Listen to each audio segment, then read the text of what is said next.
श्री शिवाय नमस्तुभ्यम। हर हर महादेव। पंडित प्रदीप मिश्रा जी के द्वारा वाची जा रही दर्पण श्री महापुराण कथा का आज तीसरा दिन था। आज तीसरे दिन गुरुजी ने बहुत अच्छी कथा सुनाई है और कुछ विशेष जानकारियां दी हैं जिन्हें हमें पता होना बहुत ज़रूरी है, और कुछ उपाय बताए हैं। उपायों को करने से हमारे जीवन में आ रही समस्याओं का समाधान हो सकता है। यदि किसी कारणवश आपने आज की कथा नहीं देख पाए हैं, नहीं सुन पाए हैं, तो इस वीडियो के माध्यम से आप सारी जानकारियाँ प्राप्त कर सकते हैं। तो चलिए वीडियो शुरू करते हैं। जैसे कि गुरुजी ने कल की कथा में भी वर्णन किया था कि एक भांजा या एक भांजी को भोजन कराना 100 ब्राह्मण के बराबर है।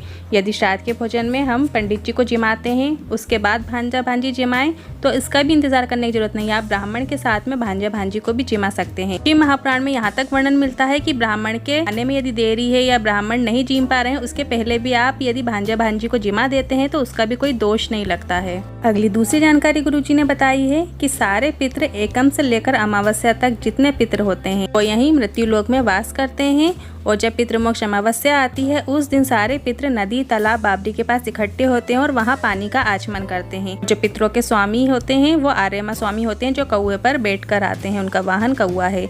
तो वो कहते हैं कि जिन्होंने आपको भोजन कराया है आप उनका नाम लो, चाहे छोटा बेटा हो चाहे मंझला बेटा हो, जिसने भी आपको भोजन कराया है उसका नाम लेकर उन्हें आशीर्वाद दो कि उनके यहाँ पूरे वर्ष भर धन संपत्ति और उनका भंडार भरा रहे। वो उनसे आशीर्वाद दिलवाते हैं। तीसरी जानकारी भी इसी से जुड़ी है। यदि आपने भोजन कराया है या नहीं कराया है, श्राद्ध में भोजन जिमाया है या नहीं जिमाया है, तो शाम के समय इसी नदी तालाब कुआं के पास जो भी एक घी का दीपक लंबी बाती का लगा देता है, उसकी ज़िंदगी में जितनी भी मुश्किल चल रही होती है, कितनी भी परेशानी चल रही होती है, कोर्ट केस चल रहे होते हैं, वो सारी परेशानियां दूर हो जाती हैं।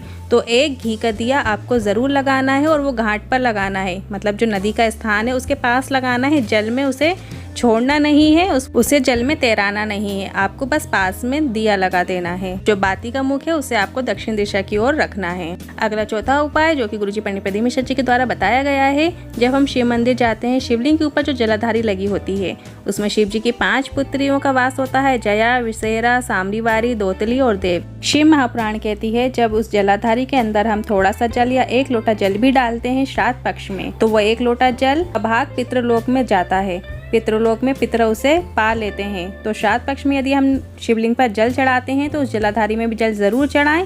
आपने तर्पण भी नहीं किया होगा तो वह जल फिर भी पितृलोक तक जरूर पहुंचेगा। विशेष जानकारी गुरुजी ने कहा है कि 3 जगह दान देने से हमेशा बढ़ता ही है, कभी घटता नहीं है। पहला है बेटी, यदि हम बेटी को कुछ दान देते हैं तो वो कभी घटेगा नहीं, वो हमेशा बढ़कर हमें 100 गुना होकर वापस हमारे पास ही आएगा। दूसरा है गाय, और तीसरे हैं संत ब्राह्मण। जब भी हम संत ब्राह्मण के लिए कुछ दान करते हैं या कुछ दक्षिणा देते हैं तो वो कभी घटेगा नहीं, उल्टा हमें 100 गुना होकर बढ़कर प्राप्त होता है। अगली छठी जानकारी गुरुजी ने बताई है कि जब हम घर से 1 लोटा जल भरकर शिव जी पर चढ़ाते हैं तो 3 तरह के दोषों से हम मुक्त होते हैं। पहला है पितृ दोष, दूसरा वास्तु दोष और तीसरा है काल सर्प दोष।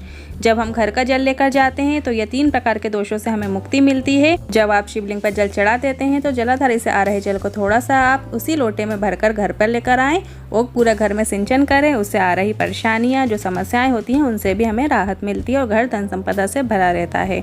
पर यदि कभी हम भूल से मंदिर का लोटा या मंदिर का जल यूज़ करते हैं तो उसकी जगह पे आप कुछ दक्षिणा ज़रूर चढ़ाएं। अगर आपको ये वीडियो थोड़ी भी उपयोगी लगी हो तो कमेंट बॉक्स में हर हर महादेव ज़रूर टाइप कीजिएगा।